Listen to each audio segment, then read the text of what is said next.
Pessoal, vamos começar então nossa terceira aula do mini curso. E a aula de hoje é um pouco mais focada em ensinar e apresentar uns algoritmos mais comuns no mundo da computação, da maratona de programação. Na verdade, não são todos, obviamente, mas a gente vai apresentar dois algoritmos aqui que são interessantes e sugerir, né, que vocês olhem lá no LeetCode. Dá pra gente olhar aqui.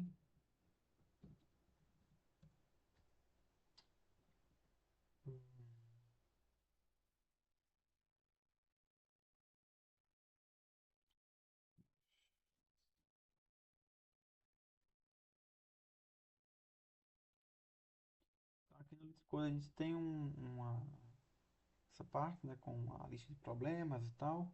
E você já tem essa parte que ele filtra, né, pelos principais algoritmos, os algoritmos mais utilizados, certo? Então você vê que tem uma porrada de algoritmo.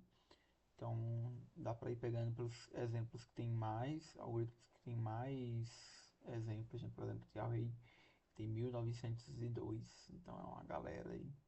Strings e tal, então ele vai ordenando do maior para o menor, certo? E a gente vai apresentar hoje dois carinhas aqui que são bem interessantes, que é o slide window, ok? Ou janela deslizante, e o two pointers. Cadê o two pointers aqui? Aqui, two pointers, ok? Então a gente vai apresentar esses dois hoje, mas fica aí a dica de vocês olharem, começarem seus estudos para a maratona a partir desse dashboard aqui, né? Dessa apresentação.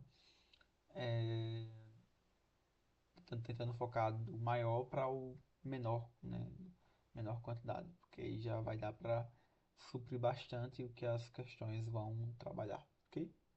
Então vamos lá, né? Slide window, primeiro, ou conhecido como janela deslizante. Ele é um algoritmo, inclusive, muito utilizado no âmbito de redes. Então, quem já estudou redes, quem já trabalhou com redes, é, sabe que o protocolo, se não me engano, é o TCP, que ele utiliza a janela deslizante na hora do envio das informações. Enfim, então é um algoritmo bastante utilizado em redes. Principalmente, tanto é que quando você pesquisa, né, slide window, o que mais vai aparecer vai ser vídeos de professores de redes explicando como funciona esse algoritmo, ok? Mas vamos ver algumas características desse algoritmo. Geralmente ele é aplicado em arrays ou strings, né? String é um array de caracteres. Então, aplicado em arrays, onde eu quero, a partir de um intervalo que ele pode ser fixo ou pode ser variável, encontrar, encontrar esse intervalo em uma determinada condição, em uma condição específica, ok? Então, por exemplo, digamos que eu quero achar o, o maior, a maior soma dado o intervalo de três posições. Tipo, dado esse array, pegar um subarray dele de três posições, né? Um subarray, ou seja, ele é contínuo, com a maior soma. Então eu iria pegar esses três caras aqui, depois esses três caras aqui, depois esses três caras aqui, depois esses três caras aqui, depois esses três caras aqui e assim por diante. Ok? Isso é a gente vai ver daqui a pouco, mas ele é um valor fixo, né? Três posições. Mas também poderia perguntar, dado esse array, qual o maior array, qual o tamanho do maior array com a maior média, por exemplo, né? Então eu iria ter que ficar variando essa janela aqui, ela teria que ficar aumentando e voltando e etc. para que eu fosse encontrando a maior média, né? Enfim, e o tamanho do maior array com a maior média, ok?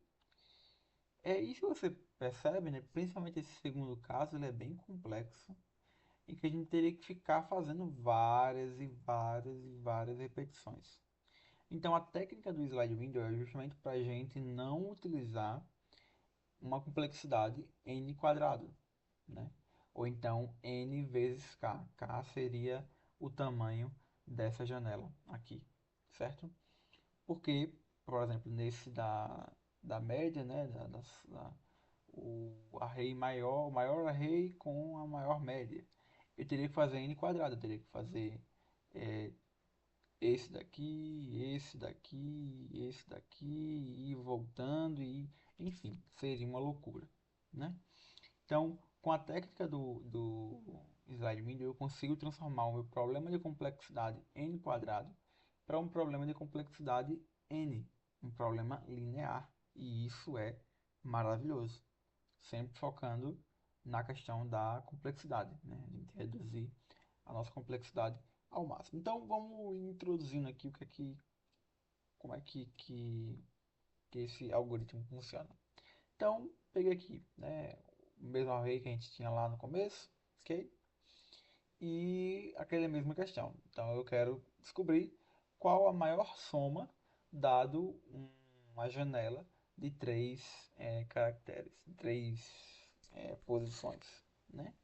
Então, eu pego esses três caras aqui, vejo que a soma atual é 14, eu não tinha nenhuma soma inicialmente, então 14 é a minha maior soma, intervalo de 0 a 2, né? Do índice 0 até o índice 2, ok? Agora eu passo para o próximo, vejo que a minha soma é 17, a minha soma anterior era 14, então eu já atualizei aqui para 17, intervalo de 1 a 3.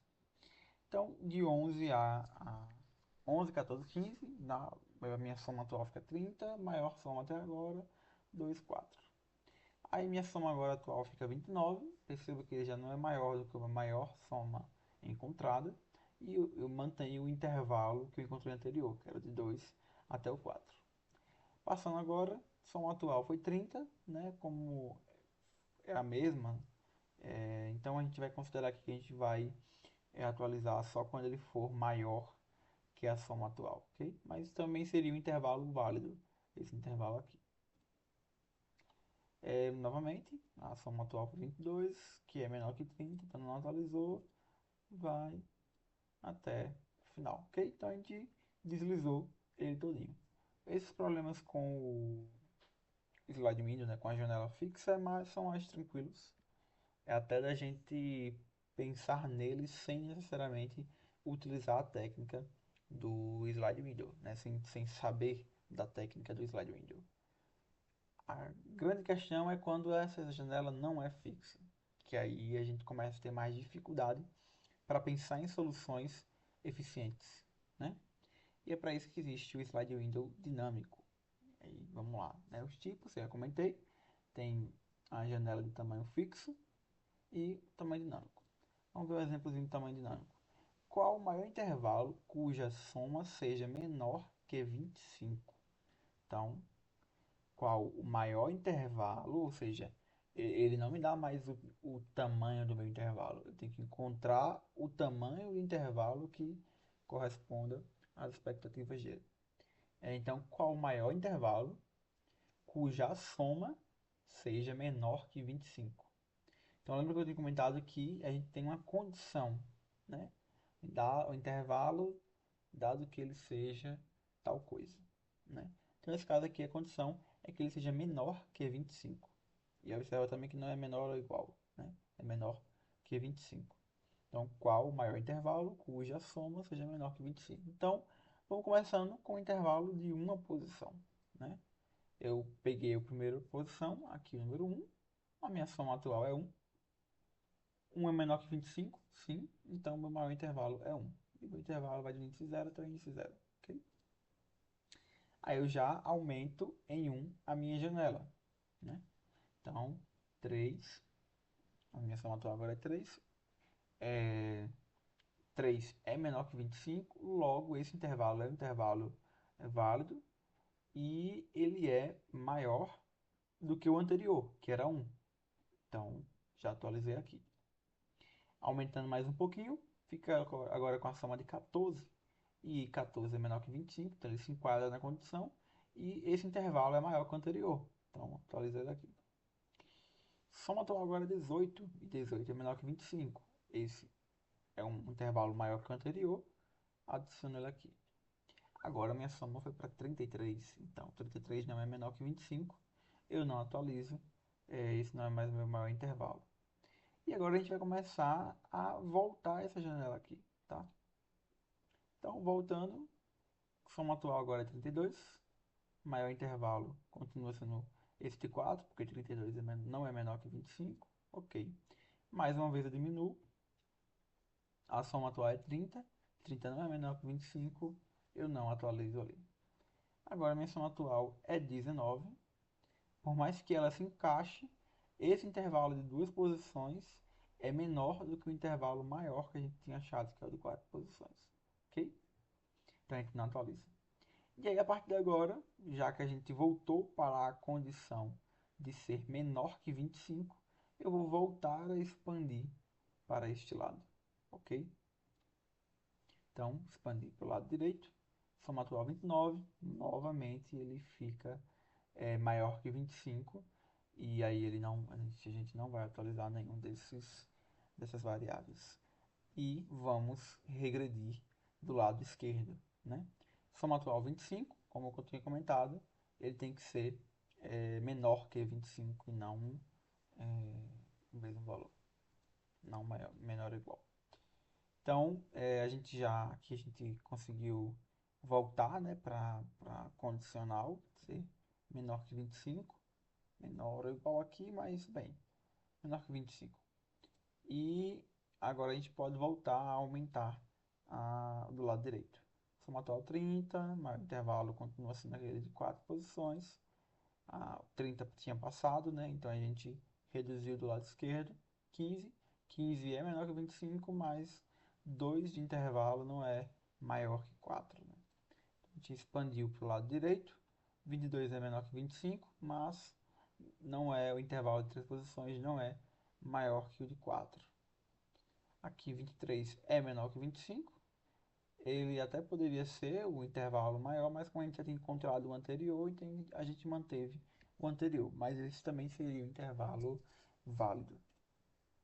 E finalmente, nós temos 24, menor que 25, e já é um intervalo maior do que o intervalo anterior que a gente tinha encontrado. Logo, a gente atualiza aqui, e o maior intervalo menor que 25 foi esse aqui. Então perceba que a gente foi linearmente e conseguimos chegar no resultado esperado, ok?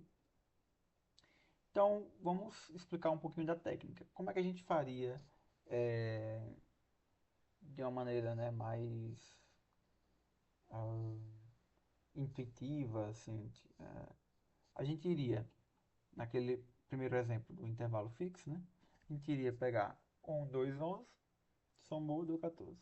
Depois 2, 11, 4, somou, deu 17. 11, 4, 15, somou, deu 30. E assim por diante, a gente iria somando todos eles. E no caso do dinâmico, é pior ainda, né? Porque a gente vai ter que ficar indo e voltando, enfim, igual sanfona, para tentar suprir todas as possibilidades, todas as combinações, ok? Então, para o slide fixo, né? A técnica que a gente vai utilizar é simples, também ela é intuitiva. Então, eu começo fazendo a mesma coisa que o passo anterior, que é a técnica anterior, mas a diferença está aqui.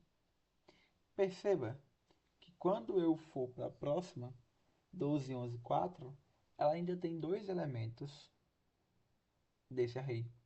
Então, só basta eu adicionar esse cara e subtrair esse cara. E é isso que a gente faz, ok? Assim por diante, a gente vai adicionando o próximo, subtraindo o anterior. E assim por diante. Então, ela é bem simples, ela é até intuitiva, né? E isso evita que a gente fique fazendo uma complexidade de n quadrado, né? Tem que ficar k vezes n ou n vezes k, né? É, Vamos agora para o dinâmico, né? Para aquele que fica movimentando, abrindo, expandindo e regredindo a janela. Ele já é um pouquinho mais complicado, mas depois que você entende, ele fica simples de implementar e assim, de entender a lógica, certo? Qual é o conceito dele? Eu vou ter dois ponteiros, digamos assim, né? Duas variáveis que vão indicar o início e o fim da minha janela. E eu vou começar primeiro movimentando a janela do lado direito. Quando essa janela, eu vou aumentando. Quando essa janela do lado direito alcançar uma determinada condição, eu paro de movimentar ela e movimento a janela I. E assim por diante. Aí movimenta até que ela atinja alguma condição. Aí volta para J, eu expando a J. Quando atingir uma determinada condição, eu volto para I. E assim por diante, até que a gente tenha chegado até o final do nosso array. Ok? Então, esse aqui vai ser o exemplo dado, né, lá no começo, o exemplo anterior. Então, a gente vai expandir ele, expandir o J, soma 3, tal. Expandir o J mais uma vez, porque a soma deu menor que 25. Expandir o J mais uma vez, e a soma deu menor, deu 18, ele vai expandir mais uma vez. A soma já deu 33, já atingimos a nossa condição. Quando ele era menor, quando o número era maior ou igual a 25, né, a gente começava a regredir a nossa janela. Então, o i, agora a gente vai movimentá-lo. Então, movimentamos o i, não saiu da condição, ele continua maior ou igual a 25. Movimentamos o i de novo, ele não saiu da condição, continua maior ou igual a 25. Movimentamos o i e chegamos, voltamos para a condição que movimenta o j. Então, agora a gente vai movimentar o j 29, saímos da condição com o movimento J para ir para a condição com o movimento I, e assim por diante. Né? Eu não botei todos os exemplos aqui, mas assim por diante. E agora uma explicaçãozinha, isso em forma de algoritmo, né? Para a gente ficar mais claro. Então esse é o algoritmo do array fixo, a gente pode perceber que ele é mais enxuto, bem simples de se resolver, né? Então, eu vou pegar a minha maior soma, a soma atual, e eu faço aquela primeira soma dos k primeiros elementos, ok? Depois, eu vou movimentando o meu i. Esse meu i vai ser o meu array, o meu end, né? Esse é o meu final da lista, que é o cara que eu vou adicionar, é o próximo elemento. Ele começa na posição k, né? Lembrando que o array, né, é de 0 a tantas posições, então o k ele vai ser a posição k-1, digamos assim. Ou melhor, enfim. E ele vai até o len, para a gente não extrapolar o arquivo, o array. Beleza.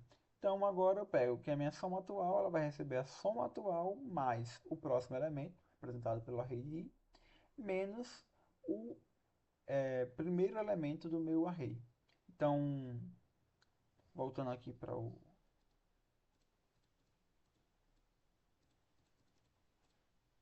esse exemplo aqui, né?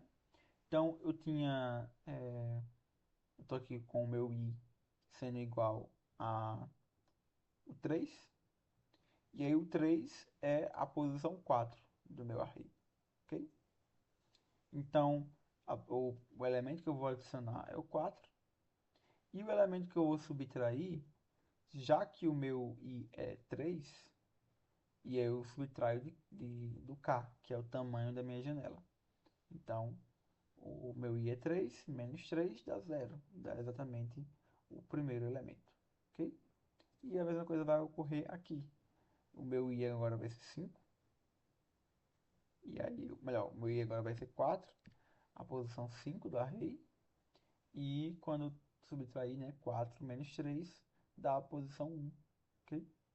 Então, é assim que a gente vai funcionando. Depois eu só faço a verificação qual foi a maior soma e adiciono a, a soma. Facinho. Esse é tranquilo, até intuitivamente a gente consegue pensar nele. Mas o algoritmo dinâmico já é um pouquinho mais complexo, mas em geral ele segue essa estrutura, certo? Temos a variável i e j. Perceba que eu instanciei a variável i aqui como -1, porque ela começa antes do array, né? Tipo assim, ela não aponta para o primeiro elemento. Em geral, podem ter variações desse, desse algoritmo, ok?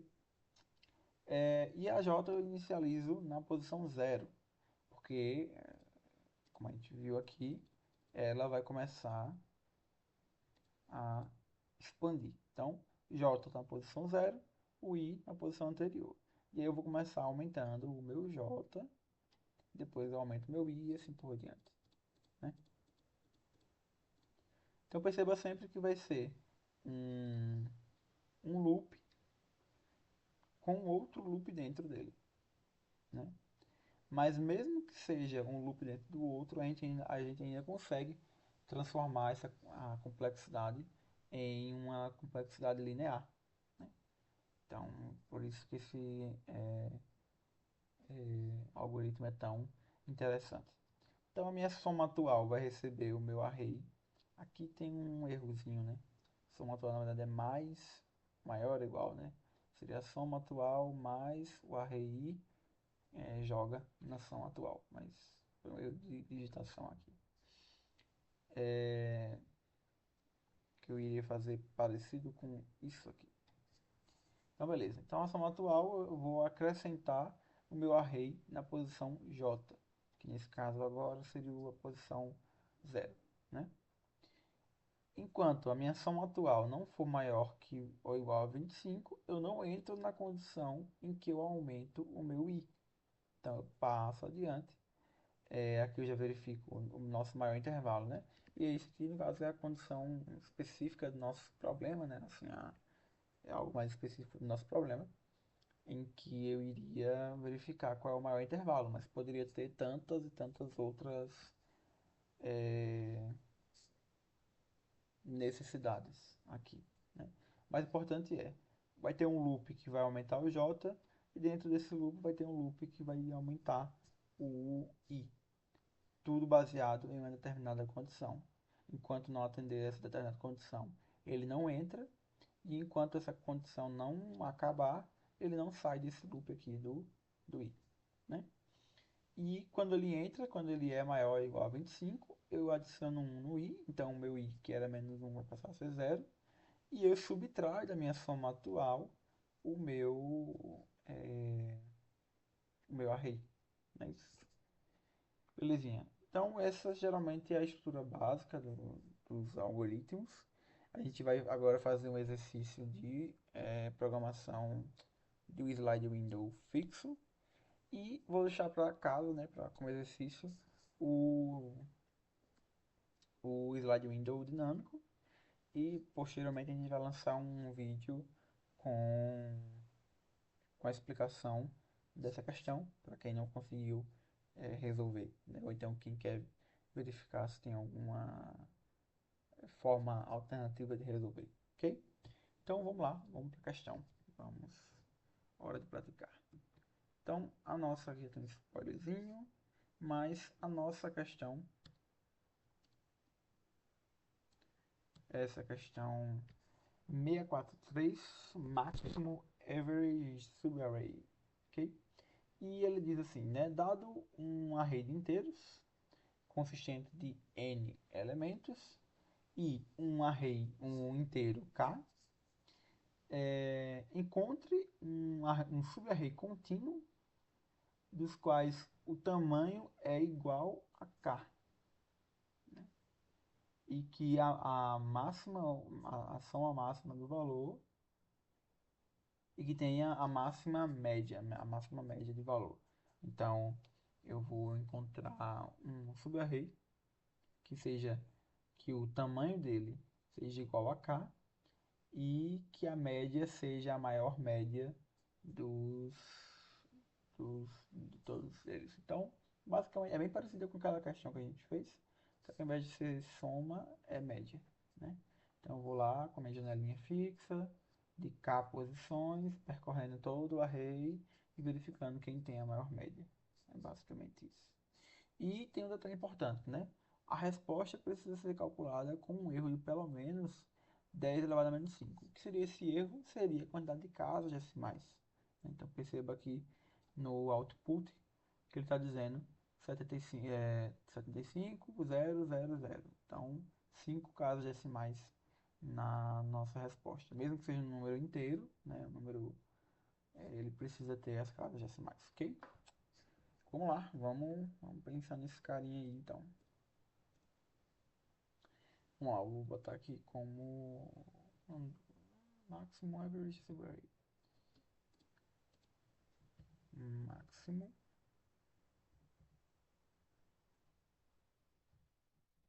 average rate.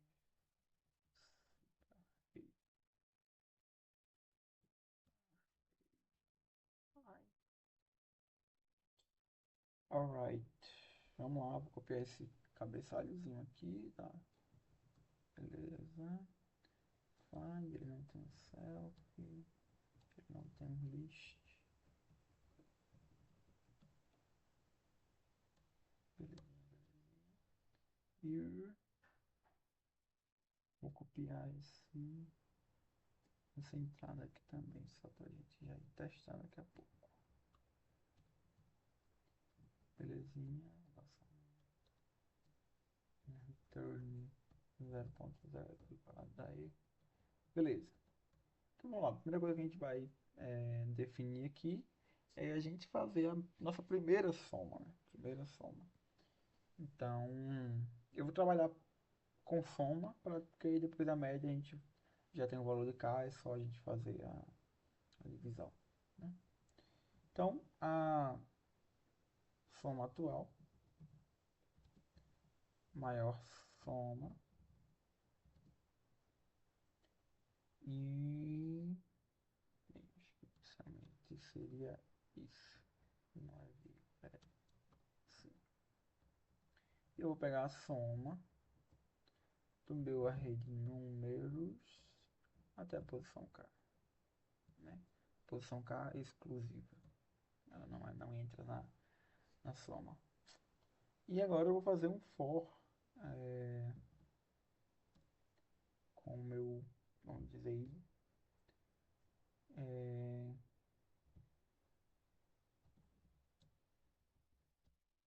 em que ele vai começando com K, termina no len do meu array. Uma condição interessante também é que ele já explicita para a gente que o K está dentro do intervalo do tamanho do N, né, do meu array, quer dizer, tamanho do meu array, que é N, beleza? Então, aí tem segurança para fazer isso aqui. E agora a gente vai fazer a nossa soma atual. Vai receber agora ela mesma, né? E o meu nums na posição I, que é o novo cara que eu estou incluindo na minha soma, e o meu nums na posição I menos K. Ok? E agora eu verifico se a minha maior soma ela vai ter que pegar ou a maior soma atual ou a soma atual, né? Belezinha, aqui a gente já acaba o nosso problema, mas a gente precisa, quer dizer, acaba em partes, o grosso, mas a gente precisa formatar como da maneira correta, né? Então eu vou utilizar uma maneira aqui, mas existem várias, né? Desde, por exemplo, dividindo por 1000, multiplicando por 1000, e assim por diante, né? Enfim, manipulações aritméticas. Aqui eu vou utilizar um float e vou fazer uma formatação de string aqui, né? Que eu posso pegar a maior soma, dividir ela pelo K, para eu pegar a nossa média, só botar no parênteses para ficar mais formatadozinho. Ponto 5F. 5F tem que ser fora. Não. Esse. Vamos testar aqui.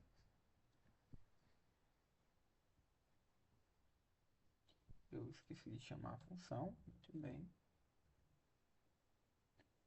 Agora eu vou chamar ela find max average nums no K. E tem que ser dentro. Alright.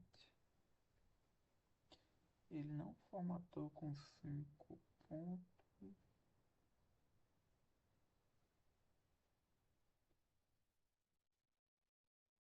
Hum,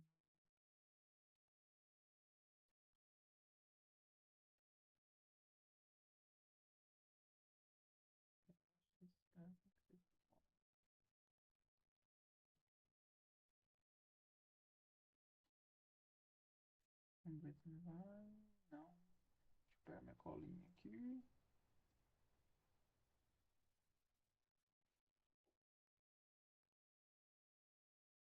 Em teoria.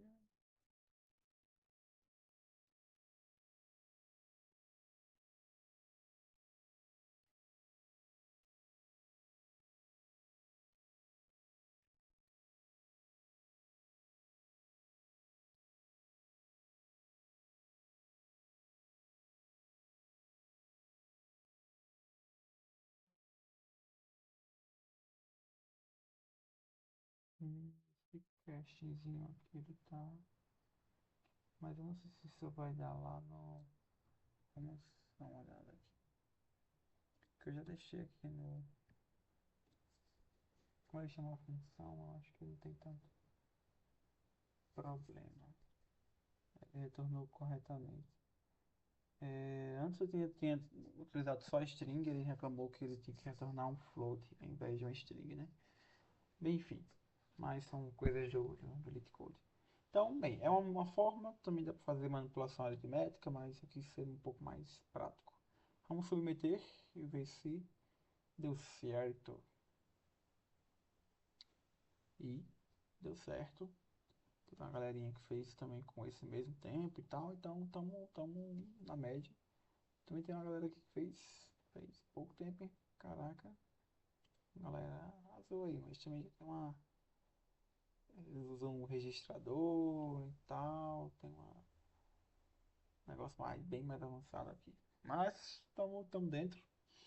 E é isso, agora fica aí como desafio para vocês. A gente tem é, tem duas listas de exercícios aí no final, duas questões.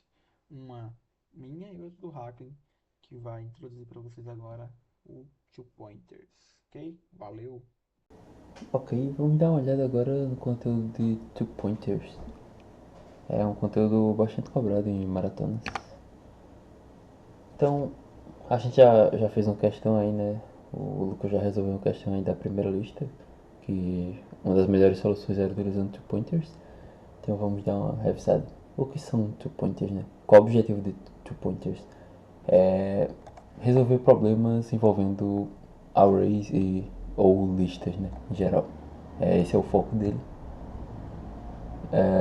A gente utiliza dois ponteiros, ou índices, né, para apontar para a nossa lista, que percorrem a estrutura de dados simultaneamente, né? Não necessariamente os dois caminham juntos, mas cada um vai caminhando de determinada maneira, de acordo com o propósito, né? E aí os ponteiros podem se mover na mesma direção, em direções opostas, ou um fixo e o outro se movendo. Isso aí vai depender do problema. Aqui a gente tem um exemplo de uma lista, né, com dois ponteiros, sendo que um está começando no começo e o outro está começando no final da lista. E aí nesse caso provavelmente um iria andando para a direita enquanto o outro vai para a esquerda. E aí o objetivo disso tudo é reduzir a complexidade de tempo do algoritmo que a gente está desenvolvendo, né? Todos os casos que a gente utiliza do pointers, eles poderiam ser resolvidos de outras maneiras, né? Só que, em geral, maneiras que acabariam ficando mais complexas, né? Em questão de tempo. Principalmente são problemas, em geral, que seriam resolvidos na maneira intuitiva e em uma complexidade é, n ao quadrado, né? Uma complexidade quadrática, que aí envolveria um loop dentro do outro. Mas aí muitos desses problemas a gente pode otimizar utilizando os dois ponteiros. E aí, em geral, a gente consegue reduzir essa complexidade, que seria quadrática, para O de n. Aqui estão alguns exemplos de quando é interessante utilizar two pointers, verificar se um array é palíndromo. Né? Foi justamente isso que o Lucas resolveu. A gente enquanto vai caminhando, vai um dos índices caminhando para a direita, já tem outro índice também que vai caminhando do final da array pro começo, né? E aí a gente já vai comparando ao mesmo tempo, né? O primeiro índice, o primeiro elemento com o final. E aí verifica se é um palíndromo, né? Não precisa inverter toda a lista para comparar. Eu já vou comparando de uma vez só. Encontrar pares com soma específica em arrays ordenados. Remover duplicados em arrays ordenados. Encontrar subarrays com determinada propriedade. Merge de arrays ordenados. E reverter parte de um string ou array. São alguns dos exemplos em que é mais comum utilizar two pointers, né? Beleza, e agora vamos para uma questão para ver mais na prática. A questão que eu selecionei para a gente praticar é Best Time to Buy and Sell Stock, que está lá no LeetCode. Deixa eu só ver qual é o número dela, para quem tiver interesse.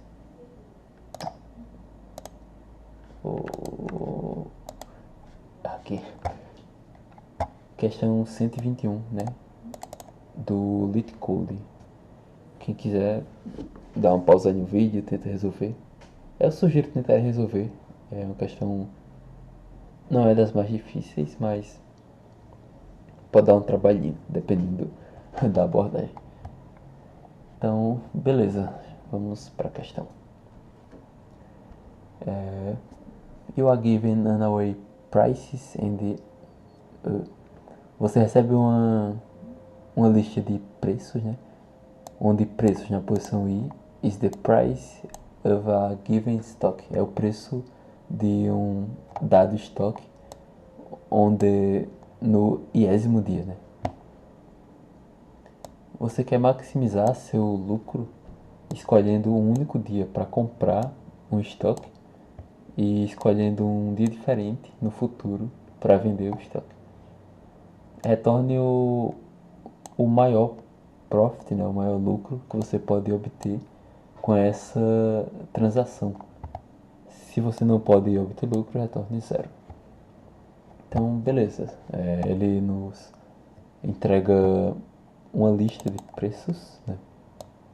E aí o que ele quer é o usuário aí ele quer poder escolher um dia para comprar e um dia para vender, e de modo que o lucro dele seja o máximo possível. E aí ele quer que a gente retorne qual seria o lucro máximo possível, né? Caso não possa obter lucro, retorna zero. E aí, nesse caso, qual a melhor abordagem? A gente pegar sempre o dia que a gente vai comprar, né? Que seja o menor possível, e o dia que a gente vai vender seja o maior possível. Só que aí não, a ordem ela tá de qualquer forma, então a gente precisa de alguma maneira identificar o dia que eu vou o dia mais barato que tem um posterior que seja o mais caro para eu vender. E aí a maneira mais intuitiva, né, se a gente pensar na maneira mais básica de se resolver essa questão, seria fazendo um loop, né? Utilizando eu fazer um loop dentro de um loop, né? Para cada número, eu verificar os seguintes e pegar a melhor solução. Aí eu vou e faço esse processo de novo com o próximo número, comparando ele com todos os outros. E aí com o próximo, com todos os outros. E aí nisso a cada iteração eu vou verificando se o número que eu estou encontrando ali é maior, né? Vou guardando em uma variável. E no final retornaria esse número, né? Que foi guardado o maior de todos. A maior diferença, no caso. Então, vamos tentar por essa abordagem, a mais básica. E aí a gente vai ver os problemas dela em breve. A abordagem seria... vamos pensar, vamos fazer uma interação chamada de em price, né?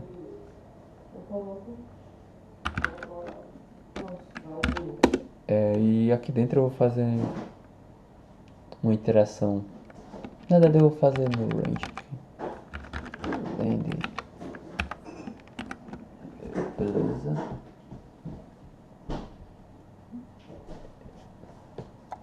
E fazer um outro for chamado j, variável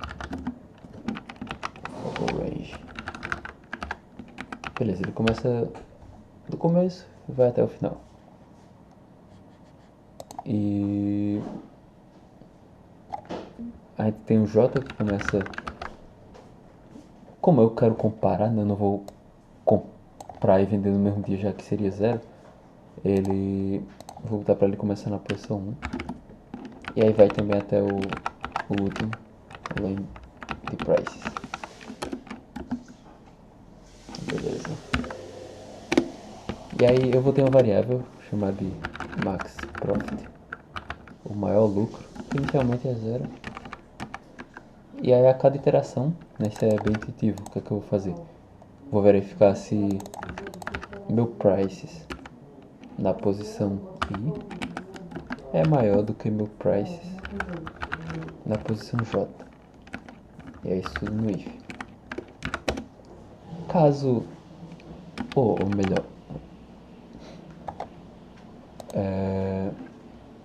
melhor, eu fiz aqui prices na posição J. Eu quero saber a diferença, né? Se essa diferença for maior do que o max profit, eu tô com sono, né? Tô trocando as coisas. Se essa diferença entre o número, né, na posição J e o número na posição I for maior do que a minha variável que eu estou guardando, o maior que eu já encontrei até agora, se ele for maior de fato, então eu atribuo como o novo maior lucro obtido. Beleza? E aqui nesse caso dá até para melhorar. Na verdade, para melhorar não, para ajustar. Eu botei aqui 1, mas ele tem que começar na posição I mais 1. Porque a cada iteração, né? Cada iteração desse meu I, eu quero comparar ele com todos os valores do futuro, né? Eu só posso vender com os do futuro, então eu vou começar, por exemplo, se meu I aqui está na posição do 1, os números que eu quero comparar precisam ser os próximos, né? Então tem que ser I mais 1. Aí ele vai comparar com 5, com 3, com 6, e aí depois ele vai pro 5, aí compara o 5 com 3, com 6, com 4, e assim segue. Então beleza, no final a gente dá um return max profit. Códigozinho fácil, apesar de eu estar com sono e confundir as coisas, mas se a gente rodar, provavelmente ele vai dar certo nesses casos mais básicos, beleza, deu certo. Só que quando a gente submete, aqui está o problema.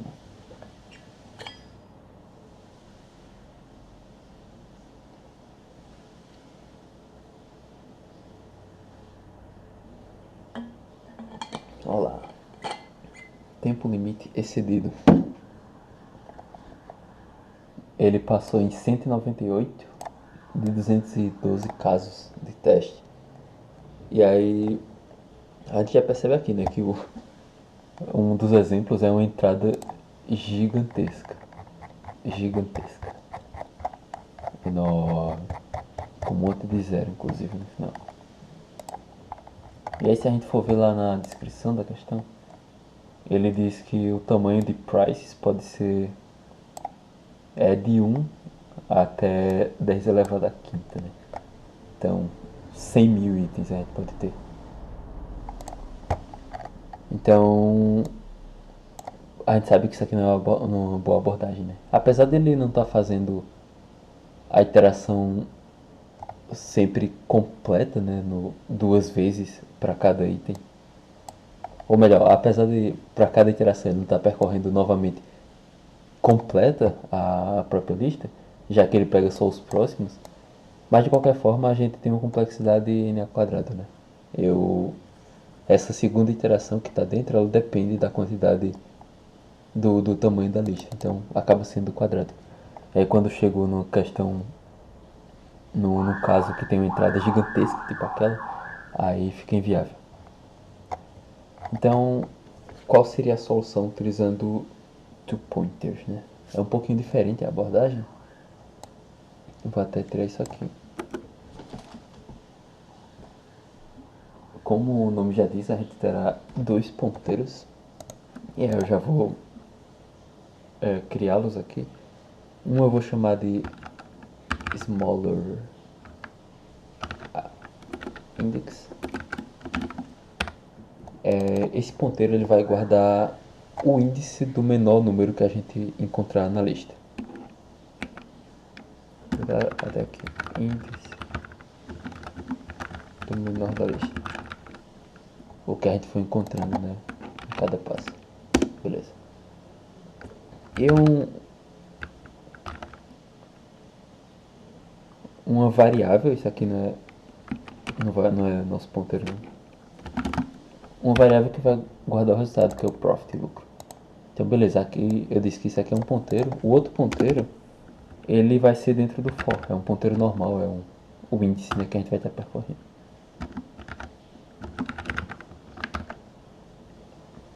E aí eu vou fazer uma interação que ela começa do 1 até o tamanho de price. Beleza. Então temos dois ponteiros. O smaller index, ele vai guardar o índice do menor da nossa lista. E o ponteiro que vai estar percorrendo a lista, né? E aí ele começa a percorrer da primeira posição até o final. E aí a gente tem outra variável, profit, que vai guardar o resultado final, né? O maior lucro já obtido. E aí, qual a lógica que a gente vai seguir aqui? A gente, para cada iteração, vamos fazer duas verificações. Primeiro, se prices na posição que eu estou verificando, na posição I, ele é menor do que prices na posição smaller index. E aí, se quando eu estou percorrendo na minha lista, né, eu vou percorrendo de 1 em 1, começando da primeira posição, e se esse meu número ele é menor do que o que está guardado na posição do que eu disse que era menor inicialmente, eu vou atualizar o índice do menor.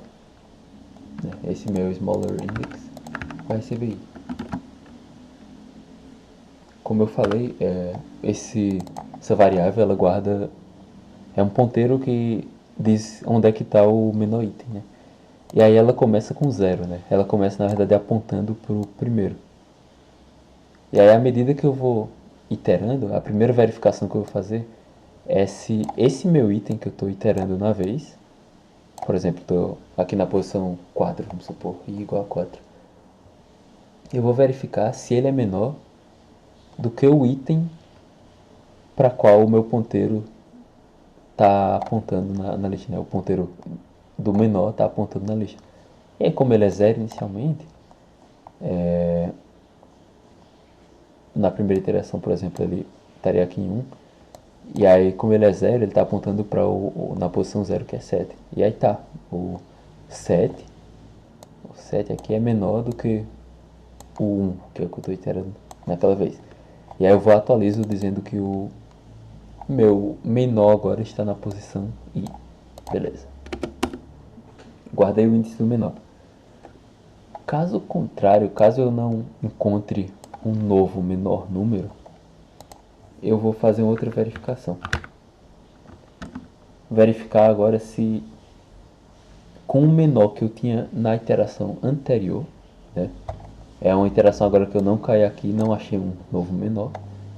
Eu vou verificar se com o menor que eu tinha na iteração anterior, o meu lucro agora é mais vantajoso. Caso for mais vantajoso, eu atualizo o meu profit. Caso não, eu sigo para a próxima iteração do meu for. Então, como é que eu vou verificar isso? Eu vou verificar se prices é o que eu estou vendo agora, né? Na posição I, menos o meu menor atual. Onde é que é o meu menor atual? qual o meu menor atual, né? É prices na posição do smaller index. Eu vou verificar se essa diferença ele é maior do que o meu profit atual. Caso ele seja maior, eu vou atualizar meu profit para essa nova diferença, né? O meu atual menos o menor que eu já encontrei até então. E aí, beleza. É basicamente isso. No final a gente dá um return no profit.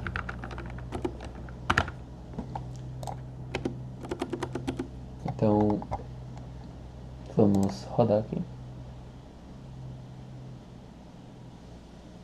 Eu escrevi alguma coisa que não. Prince. Caramba, o sono tá grande aqui. Princess. Beleza, rodou. Eu vou. Vamos. Pra ficar mais detalhado, eu vou fazer um exemplo aqui de. Eu vou explicar, né? Esse caso mesmo que já tá aqui. Como é que tá. O que é que tá acontecendo durante a execução. Caramba, tô. Beleza. O que é que tá acontecendo nessa nossa iteração? Que tá aqui. Chamar vai ser o small, começa com 0. E o profit. Ok, começa com 0 também. Então, beleza, a gente vai iterando pela nossa lista. Ela começa na posição I, ou na posição 1. Então, a gente tá verificando aqui na posição. Deixa eu dar um pouquinho de zoom.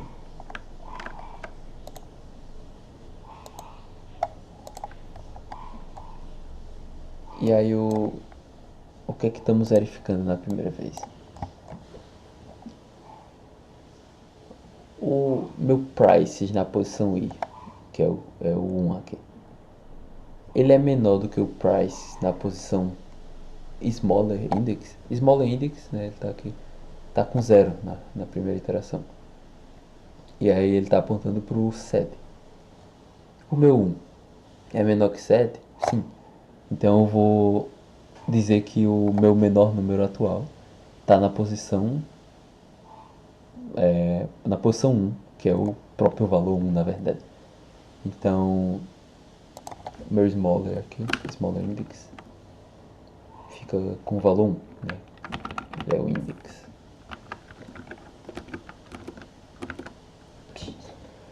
Então, beleza. Passei aqui do if, vou para próxima interação.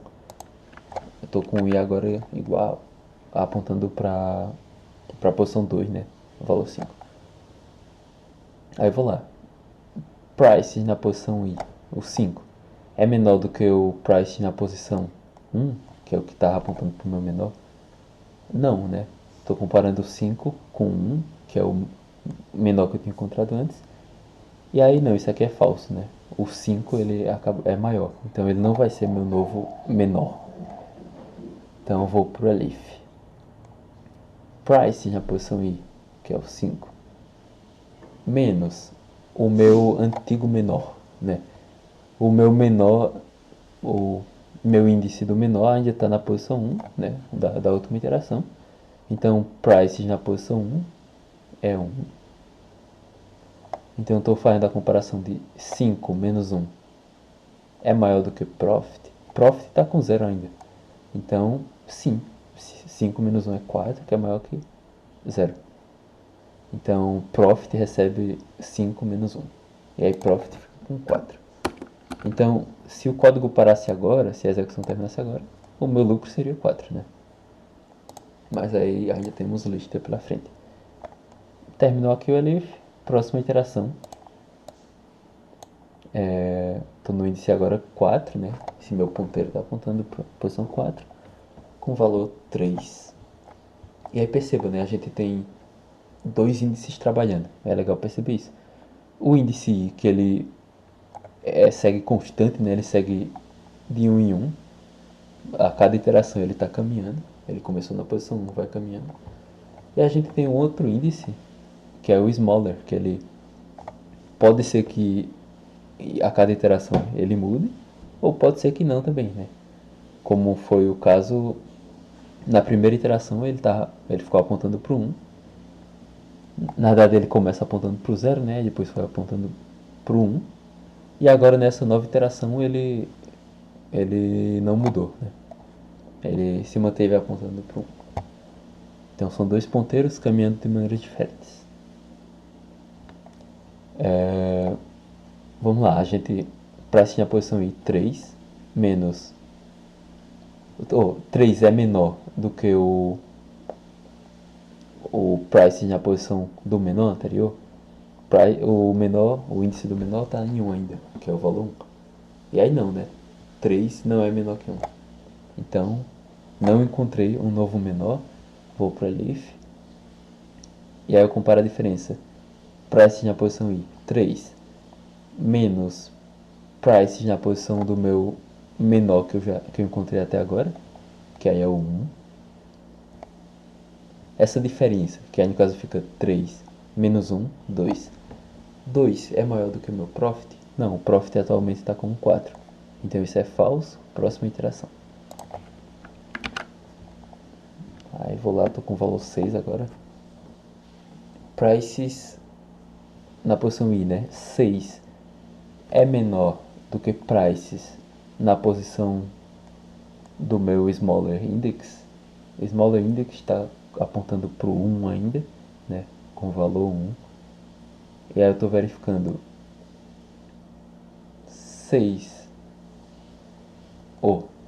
6 é menor do que 1? Não. Então não é um novo menor. O menor continua sendo ainda o valor 1. Vou para leaf. 6 menos o menor que eu tenho atual, que é 1. Então 5 é maior do que o meu profit. O profit está 4, então 5 sim é maior do que 4. Atualizo lá. Saio do leaf. Vou para a última iteração. Verificando agora. 4 é menor do que o meu anterior, o índice menor, não. O 1 continua sendo menor. Até olhando, né, a gente sabe. Vou para leaf. A minha diferença, 4 menos o meu menor, que ainda é 1. Ela é maior do que o meu profit, né? Então fica 4 menos 1, 3. 3 é maior do que meu profit que está em 5, não. 5 ainda continua sendo maior. Então não entro na leaf. Venho para cá, o loop terminou, né? Tá na última posição. Saio do loop, retorno meu profit, que atualmente está como 5. E aí no caso o cara comprou no dia 1 e vendeu no dia 6. E aí foi o maior lucro para ele, né? Que a diferença foi 5. E o resultado foi justamente isso, 5. Beleza? Acho que a gente não submeteu. Vamos submeter.